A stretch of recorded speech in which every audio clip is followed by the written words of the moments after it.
Onde estás, ó Deus? Por que te esquecestes de mim? Talvez você já tenha feito essa oração a Deus. Talvez o seu coração ande com essa angústia, com esse questionamento diante das dores, diante das aflições da vida. E você tem perguntado: onde estás, Deus? Parece que tu se esqueceu de nós. Parece que tu se esqueceu de mim. E da mesma forma com que muitas vezes nosso coração se vê com esses questionamentos, com essas aflições, nós enxergamos isso na vida do salmista. Esse que nos escreve o Salmo 42 e o Salmo 43, que nós vamos ver ele junto aqui, porque são como uma continuação um do outro. O mesmo verso que nós vamos encontrar duas vezes no Salmo 42, nós vamos encontrar ele também no 43, o que indica que é uma continuação. E nós vamos aqui juntos, eu quero compartilhar com você a mensagem desse salmo que é tão valiosa, tão importante aos nossos corações, principalmente quando nós nos sentimos assim, quando nós olhamos para o mundo, vemos todo o mal que existe nesse mundo e nós questionamos e perguntamos: Deus, em meio a tudo isso, onde tu estás? Parece que tu se esqueceu de nós. Então eu te convido a juntos meditarmos nesse salmo tão maravilhoso. Seja muito bem-vindo, você está no canal Minha Herança é Viver a Bíblia. Se você não é inscrito, se inscreve, já deixa aqui embaixo o seu joinha, que é muito importante aqui para o canal. Compartilha esse vídeo, comenta aqui o que você achar aqui desse salmo. Esse salmo, como eu te falei, ele repete duas vezes no Salmo 42 um versículo, que é um refrão, e ele repete no final do 43 também. E esse refrão que eu quero começar lendo com você. Ele diz assim: por que está assim tão triste, ó minha alma? Por que está assim tão perturbada dentro de mim? Põe a sua esperança em Deus, pois ainda o louvarei. Ele é o meu Salvador e o meu Deus. Veja, esse refrão ele começa primeira vez no versículo 5, depois no versículo 11 do Salmo 42 e no 43 ele fica no final, lá no versículo 5. Veja que ele se repete e esse refrão ele nos traz a estrutura do Salmo, porque ele começa justamente dizendo assim: por que você está assim tão triste, ó minha alma? Por que está assim tão perturbada dentro de mim? E essa primeira parte é justamente o salmista percebendo o seu coração abatido, percebendo o seu coração e a sua alma entristecidos. E ele começa a conversar consigo mesmo: por que você está assim tão perturbada dentro de mim? E aqui, durante o salmo, ele vai nos mostrar o motivo disso. Ele estava sendo extremamente confrontado por lutas e dificuldades. Veja no verso 3 o que ele diz: minhas lágrimas têm sido o meu alimento de dia e de noite. Percebe que sofrimento intenso é alguém que tem sofrido e chorado continuamente. E ele diz: pois me perguntam o tempo todo, onde está o seu Deus? Veja, o confronto dos inimigos, além de lhe fazerem mal, eles o confrontam dizendo: olha, por que você passa por tudo isso? Onde está o seu Deus? O seu Deus não é todo poderoso? Então por que ele não te livra destas coisas? Por que ele simplesmente não elimina os seus problemas? Ele estava sendo confrontado pelos seus inimigos: onde está o seu Deus? Porque além de fazer o mal, os inimigos zombam. Veja como ele fala sobre isso durante todo o Salmo. Ele vai dizer, lá no verso 9, ele diz assim: direi a Deus, minha rocha, por que te esqueceste de mim? E ele sente esse sentimento de que como que Deus se esqueceu dele. As pessoas estão questionando: onde está o teu Deus diante de tudo isso, diante de todo esse mal que acontece? E ele tem esse sentimento de como que Deus esqueceu-se dele. E ele diz assim: por que eu devo sair vagueando e pranteando, oprimido pelo inimigo? Ele está questionando o seu Deus, dizendo: eu estou sendo oprimido. E ele diz assim, olha no verso 10, até os meus ossos sofrem agonia mortal, quando os meus adversários zombam de mim. Percebe como o salmista está vivendo algo muito intenso, uma luta muito profunda, a ponto dele sentir uma dor física. Os meus ossos sofrem. Aquilo que é tão forte no emocional, que passa a fazer parte do nosso físico, que a pessoa adoece de tanto sofrimento. Porque além de tudo, além de parecer que Deus o abandonou, os seus adversários zombam dele. Ele olha para os contextos da vida e é como que se o mal se tornasse tão natural que as pessoas até mesmo zombam da fé dele, do Deus dele. E ele diz aqui novamente no verso 10, perguntam-me o tempo todo, onde está o seu Deus?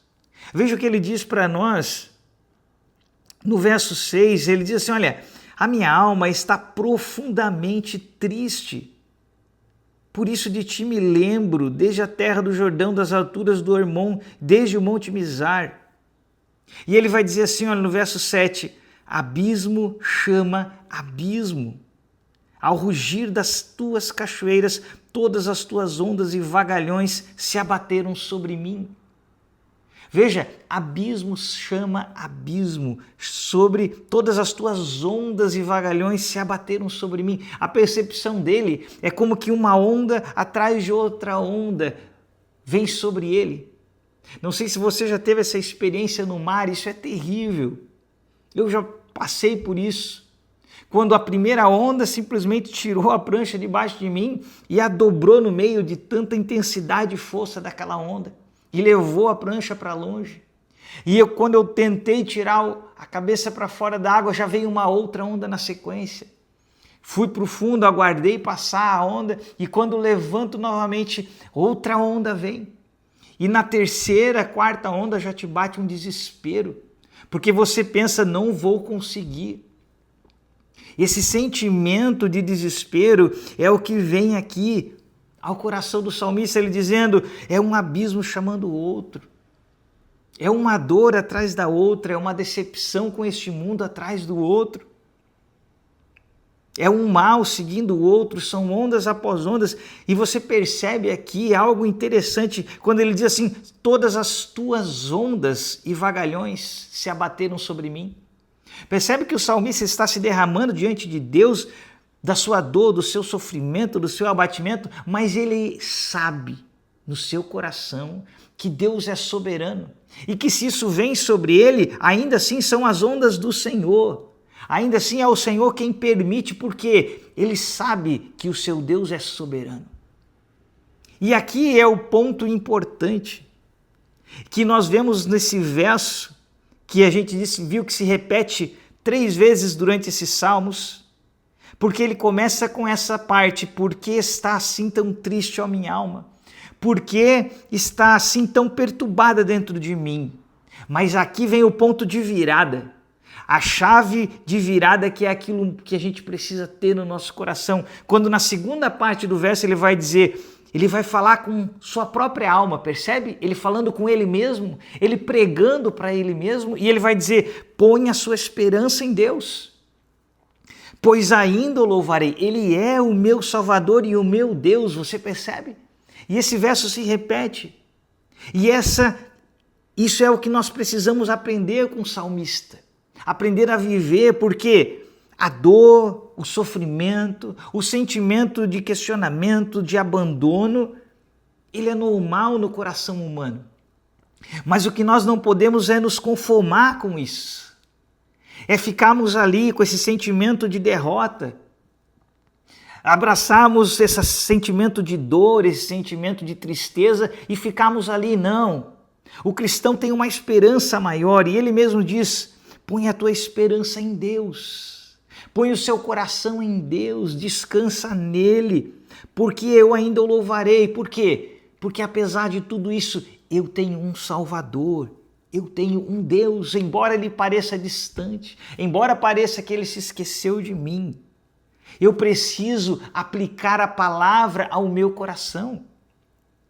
Eu não posso aceitar passivamente esses pensamentos da alma, esses sentimentos do coração, mas eu preciso confrontá-los com a verdade das Escrituras. Quando eu me sinto assim, como o salmista estava se sentindo, eu preciso aplicar as verdades da palavra de Deus ao meu coração. Por isso é tão importante para o cristão estar sempre, continuamente, de dia, de noite, o tempo todo sendo exposto às Escrituras, porque é essa palavra que vai confrontar o nosso coração e vai fazer com que nós saiamos desse lugar de tristeza, de desamparo, e a palavra de Deus nos ergue. Nós precisamos pregar para nós mesmos através das Escrituras sagradas. E aqui no verso 3 é onde ele traz essa virada para nós. É onde ele diz assim, no verso 3 do Salmo 43, ele diz: envia a tua luz e a tua verdade, é elas que me guiarão e me levarão ao teu santo monte. Ou seja, em meio a esse sentimento de dor, de frustração, de tristeza, diante dos inimigos, diante desse mundo caído e de todas as suas distorções, é a tua palavra, é a palavra de Deus que vai guiar meu coração ao santo monte. Ao santo monte que aqui para nós simboliza hoje a presença de Deus. E ele diz assim: então eu irei ao altar de Deus, a Deus, a fonte da minha plena alegria. Com a harpa te louvarei, ó Deus, meu Deus. Você percebe aqui? Ele entende que Deus, a palavra de Deus, a verdade de Deus é que o guia em meio a essas dúvidas, a esses sentimentos de tristeza, e é essa palavra que o leva à fonte da sua plena alegria. É em Cristo, é na palavra de Deus que nós encontramos alegria, descanso. E quando nós aplicamos a nossa mente, o nosso coração, as Escrituras, a esperança que há em Deus de salvação eterna, de vida abundante, de paz mesmo em meio a circunstâncias adversas, quando nós vamos aplicando o nosso coração a isso, nós vamos encontrando nele a plena alegria, a alegria que excede o entendimento. E dessa maneira, o salmista encontra um modo de não ser consumido pelo ódio. Você percebe que ele está ali sendo confrontado pelos seus inimigos, sendo zombado, vendo todo o mal que eles fazem. Talvez como eu e você hoje aqui no Brasil, sendo expostos todo dia a contemplar a corrupção total em tantos âmbitos da sociedade, do governo, e o mal cada vez mais poderoso, cada vez mais terrível se espalhando nos corações e em tantas áreas. Pessoas cada vez com um coração mais terrível para com o próximo. Crimes cada vez mais hediondos, mais assustadores. E talvez essas coisas vão consumindo o nosso coração. Você assiste isso o tempo todo, o dia inteiro, e o seu coração vai sendo consumido pelo ódio. O seu coração vai se tornando cada vez mais aflito, porque isso vai enchendo o seu coração, a sua mente. E o salmista, ele se desvia desse caminho. Ele não permite que o seu coração seja consumido pelo ódio. Mas ele diz: Senhor, envia a tua luz, a tua verdade. É nisso que eu quero encontrar. Eu quero subir o teu santo monte. Eu não quero ficar com os meus olhos detidos a estas coisas, mas eu quero subir o santo monte, o altar de Deus, porque tu és a fonte da minha alegria. É justamente assim que começa o Salmo. Ele fazendo essa batalha entre essa alma abatida e a fé que ele precisa ter. E ele começa o Salmo 42 dizendo: como a corça anseia por águas, a minha alma anseia por ti, ó Deus. E essa é a virada que nós cristãos precisamos fazer. Deixar de nos alimentar das coisas do mundo e de tanta tristeza e tanta desgraça e de ficarmos com os olhos fixados no mundo e fixarmos nossos olhos em Deus. Desviarmos os nossos olhos para aquilo que importa, para aquilo que nos alimenta de verdade. A minha alma anseia por ti, ó Deus, e ele diz assim, a minha alma tem sede do Deus vivo. Quando poderei entrar para apresentar-me a Deus? Veja o anseio do salmista por estar diante de Deus, por contemplar a Deus, por estar sendo exposto à palavra de Deus, aquilo que o edifica. Porque quando ele faz isso, ele deixa de ser consumido pelo ódio, pela confrontação dos seus inimigos. E ele passa a confiar em Deus. Você se lembra do que Jesus nos ensina em Mateus capítulo 5, versículo 43, quando ele diz, amem os seus inimigos, orem pelos que os perseguem. Por que Jesus nos fala isso? E Paulo nos explica em Romanos capítulo 12, quando ele vai dizer, veja, a ira e a vingança pertencem ao Senhor. Porque Deus sabe que eu e você somos incapazes de exercer uma ira ou uma vingança justa. Mas Ele sim. Então, quando eu amo o inimigo, quando eu oro pelos que me perseguem, eu não estou dizendo, tanto faz, não importa que Deus faça justiça. Não, eu estou confiando que Deus fará justiça. Quando eu não permito que o meu coração seja consumido pelo ódio, porque eu não sou capaz de aplicar a verdadeira justiça, meu coração fraco e enganoso vai ser consumido pelo ódio para com os outros. Então eu coloco o meu inimigo, eu coloco a opressão dele diante de Deus. E eu oro por eles, eu oro para que a justiça de Deus se estabeleça aqui nessa terra. E eu confio em Deus. E então o meu coração não é envolvido por essa maldade, embora eu veja a maldade. Eu oro para que o Senhor estabeleça a sua justiça em meio ao governo corrupto desse país, em meio a tantos desvios morais, em meio a tanto mal, eu oro e peço que a justiça de Deus seja estabelecida. E dessa maneira, em Deus, em Cristo Jesus, meu coração não é consumido pelo mal.